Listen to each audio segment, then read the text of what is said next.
मणिपुर पिछले काफी दिनों से हिंसा की आग में सुलग रहा है। जातीय हिंसा, आगजनी, तोड़फोड़, लूटपाट, हत्या, हालात बहुत ही भयावह हैं। इंटरनेट बंद है।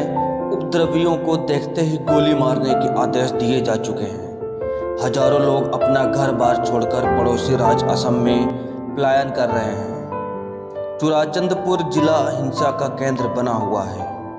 बड़ी तादाद में आर्मी और असम राइफल्स के जवानों को तैनात किया गया है। आखिर ऐसी स्थिति आई क्यों सुलग रहा है नॉर्थ ईस्ट का गहना। मणिपुर में हिंसा का लंबा इतिहास रहा है। इस इतिहास में उसके भूगोल की भी अपनी भूमिका है। तो आइए मणिपुर में चल रही हिंसा की वजह समझते हैं। तब तक आप चैनल को सब्सक्राइब और वीडियो को लाइक कर सकते हैं। इसकी शुरुआत होती है ब्रिटिश भारतीय साम्राज्य के दिनों से। मणिपुर राज्य रियासतों में से एक था। 1917 और 1939 के बीच मणिपुर के कुछ लोगों ने रियासतों पर लोकतंत्र के लिए दबाव डाला। 1930 के दशक के अंत तक मणिपुर की रियासत ने बर्मा के हिस्से के बजाय, जिसे भारत से अलग किया जा रहा था, भारतीय साम्राज्य का हिस्सा बने रहने के लिए ब्रिटिश प्रशासन के साथ बातचीत की।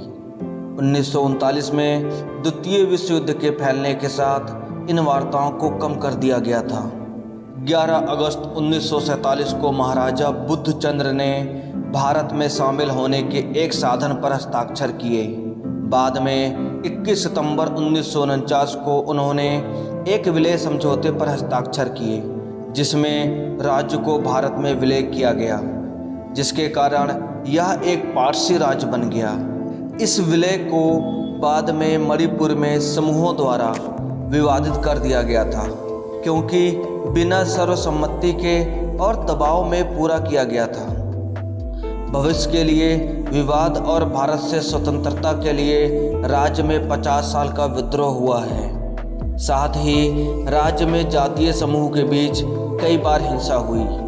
2009 से 2018 तक संघर्ष 1000 से अधिक लोगों के हिंसक मौतों के लिए जिम्मेदार था।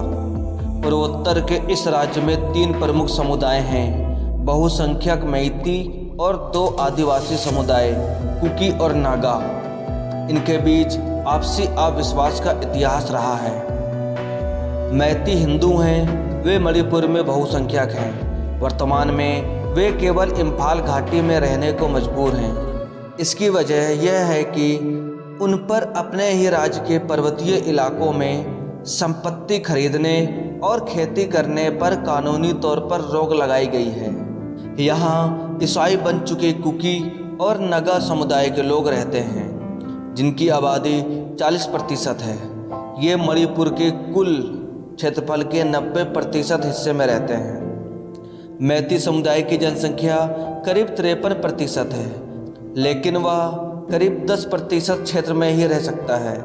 कुकी और नागा समुदाय के इम्फाल घाटी में रहने पर कोई कानूनी बंदिश नहीं है। मैती आर्थिक और राजनीतिक तौर पर सबसे प्रभावशाली और ताकतवर हैं। राज्य में किसी भी पार्टी की सरकार हो, लेकिन दबदबा मैती का ही होता है। मौजूदा मुख्यमंत्री एन बीरेन सिंह भी इसी समुदाय से ताल्लुक़ रखते हैं।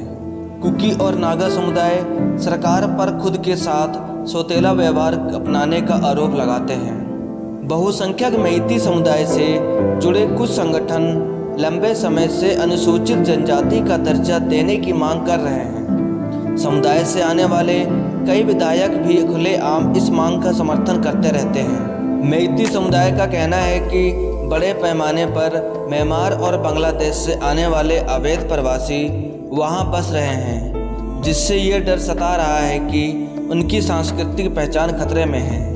नॉर्थ ईस्ट इंडिया की 1643 किलोमीटर सीमा म्यांमार से लगती है।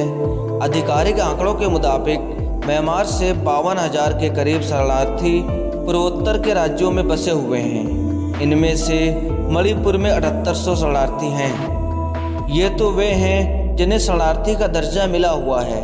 इसके अलावा भी बड़ी तादाद में म्यांमार और बांग्लादेश से आए अवैध प्रवासी मणिपुर में बसे हुए हैं। मैती संगठनों का दावा है कि म्यांमार और बांग्लादेश के बड़े पैमाने पर अवैध प्रवासियों की वजह से उन्हें समस्याओं का सामना करना पड़ रहा है।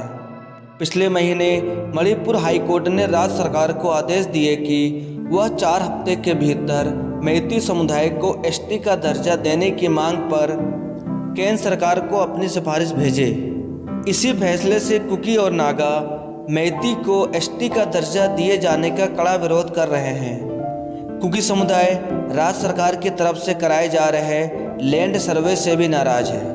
उनका कहना है कि इसके जरिए उनसे उनका जंगल छीना जा रहा है। तो यह थी मणिपुर की घटना पर कुछ सामान्य जानकारी। धन्यवाद। जय हिंद।